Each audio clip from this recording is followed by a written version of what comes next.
Ketika Nabi kita berjalan, bodyguard yang pertama Sayyidina Umar jalan, blak tuh polis, jalan macam tuh tentara. Nabi kita jalan, wa idza kalau jalan kana hayyina, wa idza khatabahumul jahiluna qalu salama. Jadi Nabi kita jalan, Sayyidina Umar ikut, datang seorang perempuan tadi itu guna bahasa isyarat. Ya Rasulullah, aku ini dah berumah tangga dan seorang wanita muslimah tapi muharramah. Apa maksud muharramah? Jangan diartikan dalam keadaan berihram. Muharramah artinya daripada nafkah batin. Suamiku di rumah itu seperti perempuannya, tak pernah buat apa-apa. Jadi kata istri Abu Darda, istri Abu Darda, saat ketika ditengok oleh Sayyidina Salman Al-Farisi, Maji, kau maji tak bersolek, tak berdandan, tak berias. Jadi kata Ummu Darda, solek untuk apaan? Berdandan untuk siapa? Itu Abu Darda tuh malam tahajud sepanjang malam, siang puasa sepanjang hari, dan tidak pernah menyingkap benda tertutup. Oh begitu. Dan tidak pernah membuka yang tertutup begitulah. Abang tak paham lagi, Pak. Tak pernah membuka benda yang tertutup. Masya Allah, tabarakallah. Jadi marah-marah betul kepada Abu Darda. Abu Darda malam tahajud, siang puasa, dan tak pernah tahu langsung tentang keadaan istri itu seperti apa.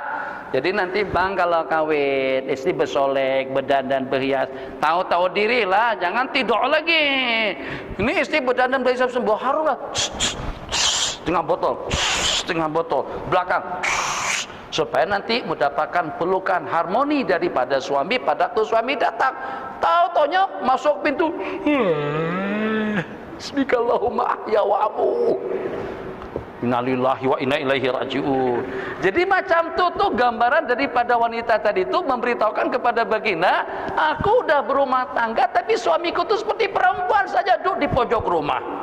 Nah, paham Nabi kita apa yang dimaksud? Tuh bahasa semacam itu Nabi kita tidak pernah sharih, dan juga para sahabat semacam itu.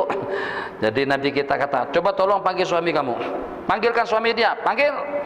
Pada'atu wa kana kharrazan, tukang kira.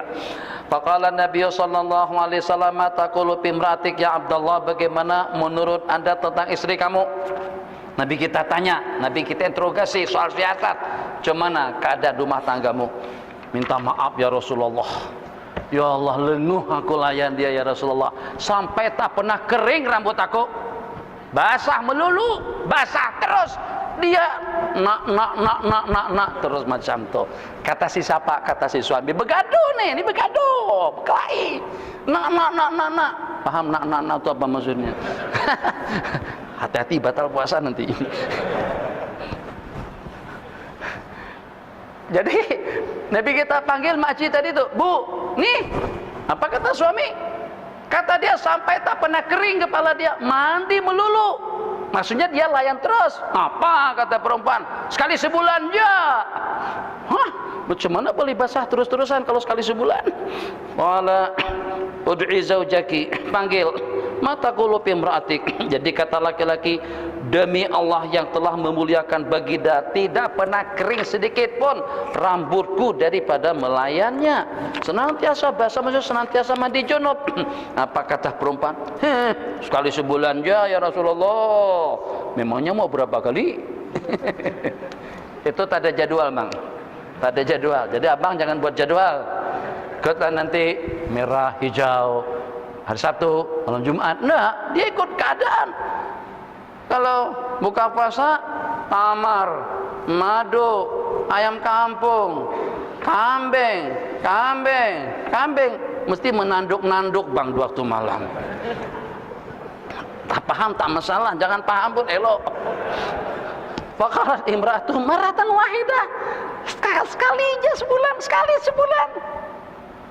Sebenarnya suami nak memperli istri, istri juga nak menyalahkan suami. Jelas takkan satu bulan sekali, takkan terus-terusan rambut basah. Tapi untuk menang di hadapan baginda, akhirnya masing-masing bercakap macam tu, benci sungguh dengan pasangannya, sama-sama membenci. Nabi kita kata, atawadi, apakah kamu benci dia? Ya Rasulullah, saya benci, murka betul dengan suamiku itu. Nabi kita kata udnia, mendekat. Kedua-duanya pun mendekat dengan hijab, dengan telapik. Nabi kita sentuhkan dahi antara pasangan tadi itu. Qala fawadda'a jabhataha ala jabhati zaujiha. Nabi kita sentuhkan dahi istri ke dahi suami, dan Nabi kita berdoa, Allahumma alif bainahuma, ya Allah satu padukan hati mereka berdua, wa habib ahadahuma ila sahibihi, dan wujudkan kasih sayang antara satu dengan yang lain. Masya Allah, tabarak. Dah balik, semuanya balik. Tak lama kemudian datang, tanya, "Kemana ke rumah tangga?"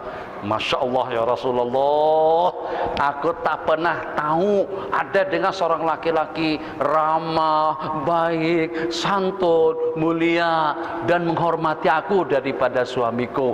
Kemana keadaan rumah tangga? Ya Allah ya Rasulullah, tak ada seorang istri yang paling setia, yang paling baik, yang paling santun, ramah tamah melayan aku. Hanya dengan berkat alif. Kita sudah alif sampai bernama Bang Alif lagi, pun juga tidak jadi mualaf, juga tidak jadi mualaf. Maksud mualaf itu tak menjadi jinak. Kenapa beda lah? Ini yang berdoa siapa dulu? Yang tadi itu Nabi kita doakan sekali saja, mesra kehidupan mereka berdua, senantiasa saling cinta mencintai. Bismillahirrahmanirrahim. Berikutnya mukjizat yang ke-42. Nabi kita melihat Bishr ibn Ra'il Ans.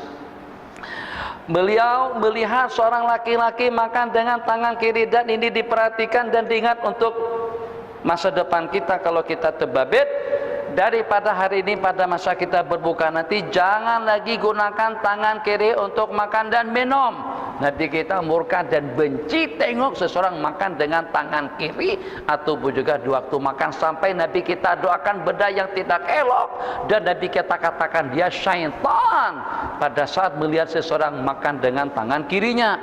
Nabi kita melihat Bishr makan dengan tangan kirinya, Nabi kita kata makanlah dengan tangan kananmu. Ini digambar yang mana satu yang Bishrnya? Yang mana nih? Semuanya tadi yang makan pun di sini nih. Mana yang makan dengan tangan kiri? Qul biyaminik. Jadi kata Bishr, tidak boleh, tidak mampu. Nabi kita kata wala mastata'ta. Moga-moga memang benaran kamu tidak mampu. Akhirnya tangannya sudah tidak dapat dilipat. Dia terpaksa harus menggunakan tangan kirinya. Tangan kanannya menjadi kaku. Takkan Nabi kita mendoakan benda yang tidak elok semacam itu kalau hanya itu perkara kecil. 43. Riwayat daripada Sayyidina Abdurrahman bin Abi Bakar radhiyallahu ta'ala anhu, kana yaqul kana fulanun, seorang laki-laki duduk di samping baginda Nabi, fa idza takallama nabiyyu bi syai'in ikhtalaja bi wajhihi. Kalau Nabi kita bercakap, Nabi kita bercerita, Nabi kita perasan pada saat Nabi kita bercakap, ya. Akhirnya selepas majelis tadi itu balik terus-terusan seperti itu. Nah, hati-hati siapa yang nak diolok-olok. Rasulullah sallallahu alaihi wasallam, idza takallama Nabi sallallahu alaihi wasallam bi syai'in ikhtalaja bi wajhi, dia akan goyang-goyangkan, gerak-gerakan mulut dan kepalanya. Nabi kita kata, moga kamu jadi semacam itu. Falam yazal yaktalid, maka tergerak-gerak semacam itu, terangguk-angguk seperti itu kepalanya sampai mati. Mukjizat yang ke-44. Man taqawwala alayya malam aqul, barang siapa memperkatakan sesuatu yang tidak pernah aku katakan, persilahkan untuk menempati tempatnya di dalam neraka. Itu Nabi kita ucapkan pada saat Nabi kita mengantar seorang laki-laki, atau pada saat seorang laki-laki pergi ke sebuah kampung dan meminta anak dara warga kampung itu. Jadi kata dia, aku ini adalah utusan Rasul, dan Rasulullah memerintahkan kepada kalian agar anak dara kalian itu berkenan tidur dengan aku, maksud untuk berzina. Jadi mereka pun terasa pelik. Justru Rasulullah diutus Allah untuk mengharamkan perbuatan zina. Takkan baginda suruh dan hantar dia untuk melakukan perbuatan haram semacam itu. Jadi pada saat itu setelah si warga kampung mengirim utusan untuk memastikan perkara tersebut kepada Sayyidina Rasulullah sallallahu alaihi wasallam. Nabi kita kata bunuh dia. Tapi rasa-rasa kalian tidak akan temukan dia hidup. Tapi rasa-rasa kalian tidak akan temukan dia masih hidup. Jadi pada saat Nabi kita hantar Sayyidina Ali dan juga beberapa orang sahabat kejar, dodak. Setelah sampai ke sana, ternyata laki-laki tadi itu udah digigit oleh ular dan meninggal seketika itu juga pada saat dikuburkan oleh para sahabat. Ini satu-satunya kejadian yang pada saat dikuburkan, selesai pengebumiannya, pemakamannya, pengkuburannya, balik rumah, terkeluar daripada kubur, dikuburkan lagi, terkeluar daripada kubur. Seperti cerita Mustafa Kamal Atatürk. Mustafa Kamal Atatürk tidak dikuburkan, tapi ditambunkan batu di samping menyampingnya. Mustafa Kamal Atatürk pada hari-hari terakhirnya kepanasan, sampai-sampai satu buah sampan atau juga kapal samping menyampingnya diisi dengan ketuyan daripada ais penuh. Dia di dalam tetap menggigil kepanasan, bukan menggigil kedinginan, menggigil kepanasan. Pada saat meninggal dunia dikuburkan, bumi tidak terima jasad Mustafa Kamal Atatürk. Jadi dalam beberapa kali dikuburkan tetap juga terkeluar. Akhirnya mereka buat binaan di samping kuburnya. Jadi kubur yang ada sekarang ini bukan terkubur di dalam perut bumi, tapi hanya ditimbun atau juga dibuat binaan bangunan di samping jasadnya. Itu Mustafa Kamal Atatürk. Kejadian yang pertama ini dengan sahabat Nabi yang berkata bahwasanya dia diutus oleh Rasulullah sallallahu alaihi wasallam untuk melakukan perbuatan haram. Pada Nabi kita doakan yang tidak elok pewujida mayitan kadisangka batnu walam takbalhul ardu. Nabi kita doakan, ternyata ditemukan udah mati, perut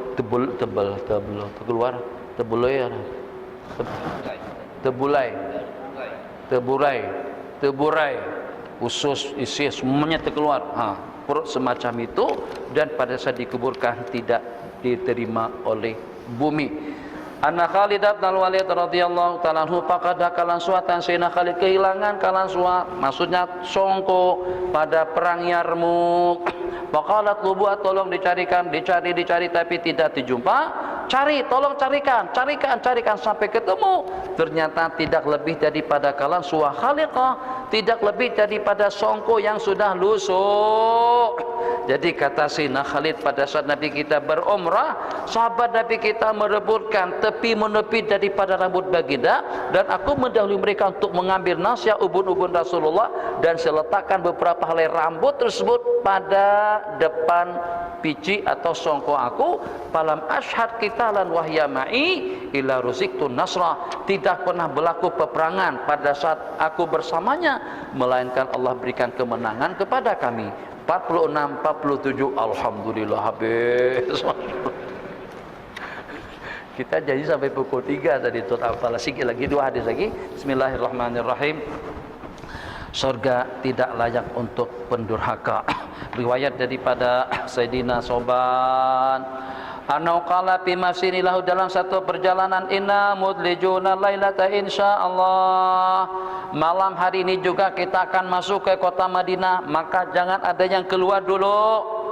Kita tunggu suasana tenang, kita tunggu sejenak baru kita masuk, jangan ada yang keluar. La yarhalanna ma'ana mud'ifun wala mus'ib. Jangan ada seseorang pun yang keluar, pergi, baik daripada mut'ib yang lemah atau yang lenguh, letih. Fartahala rajulun, tapi ada juga di antara daripada mereka yang tidak taat dengan perintah Nabi kita, kata jangan ada yang berangkat, jangan ada yang beranjak daripada tempat kita ini. Insyaallah nanti kita akan berangkat sama-sama, berangkat sekali. Nabi kita ada pesankan, ada dengan salah seorang laki-laki keluar juga pada malam hari itu dengan menunggang onta yang susah dikendali. Sakata, dia pun terjatuh daripada ontanya, pandakat bakhiduhu pamata, terlipat pahanya dan meninggal, patah pamata dan meninggal seketika itu juga. Bilal, coba tolong diumumkan, sesungguhnya surga tidak halal kepada orang yang melanggar perintahku. Hati-hati, jangan dipandang remeh.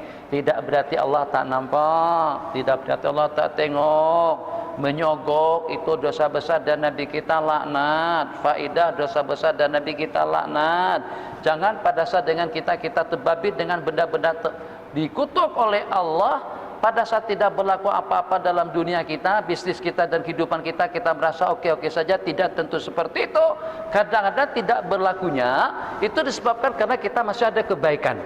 Maka dengan kebaikan kita di dunia tadi itu, dia boleh membackup diri kita daripada musibah. Tapi pada hari kiamat kebaikannya habis, sebab kebaikan di dunianya justru sudah Allah balas, mungkin dengan keuntungan yang banyak, mungkin juga terelaknya daripada penyakit diktator samsing lasak songgo, tapi tidak pernah sakit. Jangan dikira tidak pernah sakit tadi itu dan tidak pernah ditimpa musibah, karena Allah sayang. Mungkin saja Allah selamatkan dia daripada segala gangguan penyakit karena dengan kebaikan-kebaikan yang dia lakukan. Terakhir, riwayat daripada Sa'id ibni Jubair radhiyallahu ta'ala qala ja'a rajulun ila qaryatin min qaral ansari faqala inna Rasulullah sallallahu alaihi wasallam arsalani ilaikum wa amarakum an tuzawijuni fulana. Hadis yang sama, ini sama terulang riwayatnya dengan yang kita riwayatkan sebelumnya tentang seorang laki-laki yang mendakwa bahwasanya dia telah diutus oleh Rasulullah untuk melakukan zina dengan seseorang. Jadi setelah diselidiki ternyata tidak demikian, di mana dengan yang bernama Judjud al-Jundai, namanya Judjud itu mencintai seorang perempuan dan mengatakan bahwasanya Rasul telah menghalalkan dia untuk tidur dengan wanita itu. Faqalu ahid Nabi Rasulillah, seketahu kami Baginda telah mengharamkan perbuatan zina. Mereka utus seseorang kepada Rasulullah, maka Nabi kita berangkatkan sinali. Nabi kita kata, bunuh dia, baik pada waktu dia hidup, bawa dia kemari, baik di waktu dia masih hidup ataupun juga mati.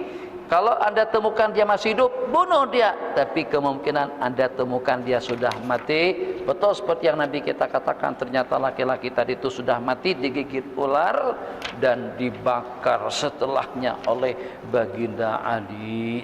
Kemudian Nabi kita bersabda, man kataba alayya muta'ammidan falyatabawwa maq'adahu minan nar.